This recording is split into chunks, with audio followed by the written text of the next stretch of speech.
Media भाइयों को मेरा नमस्कार।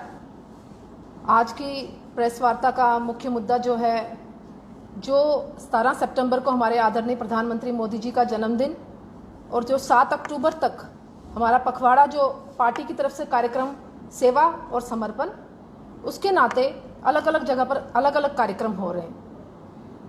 मोदी जी ने मुख्यमंत्री कार्यकाल जब शुरू किया उस दौरान उन्होंने बहुत काम किए और प्रधानमंत्री जब उन्होंने पद संभाला उसके बाद भी उन्होंने बहुत काम किए। खासतौर से आज का जो मुख्य मुद्दा है वो महिलाओं से रिलेटेड है, क्योंकि प्रधानमंत्री बनने के बाद 2014 के बाद से लेकर 2021 तक आदरणीय प्रधानमंत्री मोदी जी ने महिलाओं के लिए बहुत सी स्कीमें हमारे बीच लाई जो अभी तक शायद लोगों के बीच नहीं जा सकी हैं।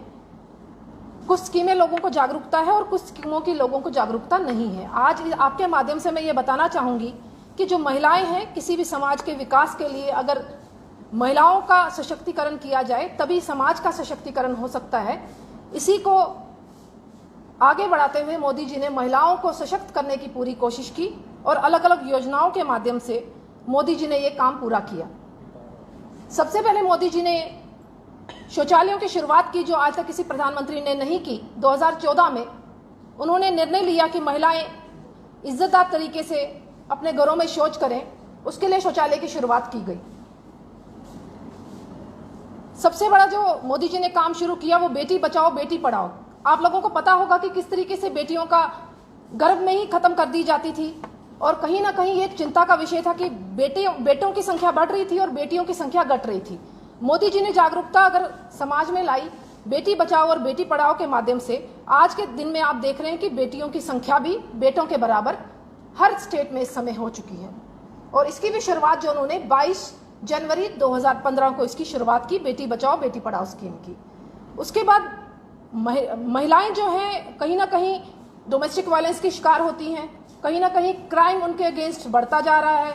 उसके लिए मोदी सरकार ने जो वुमेन वेलफेयर और चाइल्ड डेवलपमेंट हमारी मिनिस्ट्री है उसके अंडर वन स्टॉप सेंटर सखी के नाम से, ये शायद मैंने पिछली बार प्रेस कॉन्फ्रेंस की थी और मैंने कहा था कि वन स्टॉप सेंटर यहाँ पर एक्टिव नहीं है, मगर कल मेरा उनसे मिलना हुआ। वन स्टॉप सेंटर अपना हर जिले में काम कर रहा है और लगभग 1000 के करीब यहाँ जम्मू जिले में केसेस दर्ज हुए हैं, जिसमें से 300 के करीब केस जो हैं वो सॉर्ट आउट कर दिए गए हैं। कुछ कोर्ट में पेंडिंग हैं, कुछ अभी चल रहे हैं। तो उसके नाते वन स्टॉप सेंटर के तहत वहाँ उनको free of cost legal facility दी जाती है, उनको शेल्टर दिया जाता है 5 दिनों का। अगर कोई महिला प्रताड़ित हो रही है उनको रेस्क्यू करने का भी काम अगर है वन स्टॉप सेंटर कर रहा है।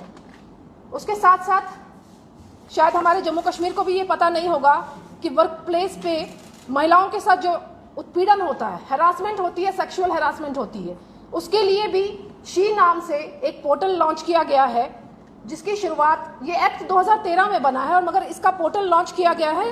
अपनी ऑनलाइन रजिस्ट्रेशन आप लोग कर सकती हैं महिलाएं। अगर उसकी वर्क प्लेस पे चाहे उसका बॉस उसको हैरास कर रहा है, चाहे किसी भी लेवल का ऑफिसर उसको हैरास कर रहा है सेक्सुअली, तो वो वहां पर अपनी रिपोर्ट दर्ज करवा सकती हैं। ये सुविधा हमारी महिलाओं के लिए मोदी जी ने इन 7 सालों में दी है। उसके बाद प्रधानमंत्री उज्ज्वला योजना किसी से छुपी नहीं हुई। जिन बहनों के घर में गैस सिलेंडर नहीं थे उसकी भी मोदी जी ने मुहैया करवाए, हर घर में गैस मिले ताकि महिलाओं की सेहत को ध्यान में रखा जाए। लगभग मुझे लगता है कि 10,08,810 के करीब हमारे जिले में, हमारे जम्मू कश्मीर में ये उज्ज्वला योजना हुई है।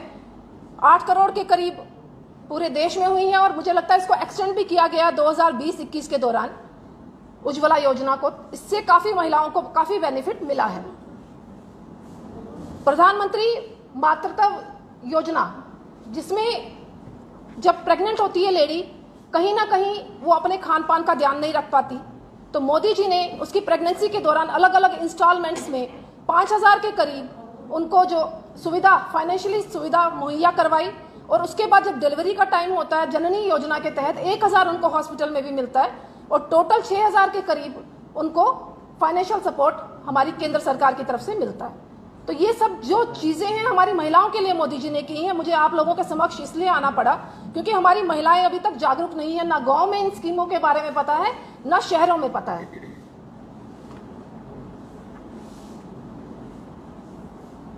स्किल डेवलपमेंट तो आप सबको पता है, महिलाओं के लिए स्किल डेवलपमेंट के भी बहुत से कोर्सेज उन्होंने शुरू किए, उसके तहत महिलाएं अपने आप को सक्षम बना पा रही हैं। सबसे बड़ी बात जो फैसले उन्होंने इस दौरान किए हैं, मैं अपने जम्मू कश्मीर की बात करूं, धारा 370 और 35A को हटाकर उन्होंने ये दिखा दिया कि महिलाएं और पुरुष सब बराबर हैं, क्योंकि कहीं ना कहीं महिलाएं अपने आप को पिछड़ी श्रेणी का समझती थी जब यहाँ पर 370 और 35A था। तो उसके बावजूद अब ये खत्म होने के बाद महिलाएं अपने आप को बराबरी का दर्जा पुरुषों के बराबर समझती हैं। उन्होंने हिंदू मुस्लिम महिलाओं के लिए कोई फर्क नहीं किया। उन्होंने ट्रिपल तलाक का भी फैसला इसी दौरान किया है। ये पिछले 7 साल का कार्यकाल में आपको प्रधानमंत्री बनने के बाद का बता रही हूं कि उन्होंने 7 साल में ट्रिपल तलाक का भी फैसला उन्होंने जो किया वो मुस्लिम महिलाओं के लिए किया। ये सब फैसले उन्होंने हमारे बीच में, मोदी जी ने अहम फैसले किए हैं। हमारे घर में जब बच्ची पैदा होती थी तो चिंता होती थी कि इसकी शादी कैसे होगी, तो उसके लिए उन्होंने सुकन्या समृद्धि योजना की कि 15 साल तक आप पैसा देते रहें, 21 साल की बच्ची हो जाएगी आप पैसा विड्रॉ कर सकते हैं, मिनिमम 250 से शुरू कर सकते हैं, इसको आप बैंक अकाउंट खोल सकते हैं, मैक्सिमम 1.5 लाख तक आप इसको इन्वेस्ट कर सकते हैं। इसके दौरान अब हर नागरिक को ये चिंता नहीं है कि हमारे यहाँ बेटी हुई तो मैं क्या करूँगा, ये चिंता भी मोदी जी ने की है। मैं आज आप मीडिया भाइयों के माध्यम से अपने आदरणीय प्रधानमंत्री मोदी जी का महिलाओं की तरफ से, खासतौर से जम्मू कश्मीर की महिलाओं की तरफ से, मेरे बीच मेरे सीनियर लीडर, मेरी माँ समान सुरेश जम्वाल जी हैं, मेरे साथ मेरे भाई प्रदीप जी हैं, तो मैं मोदी जी का धन्यवाद खासतौर से करना चाहूँगी। जितनी चिंता उन्होंने महिलाओं की है, महिलाओं को सशक्तिकरण करने की है, आज आपके माध्यम से इस प्लेटफॉर्म से मैं उनका तहे दिल से धन्यवाद करती हूँ। धन्यवाद।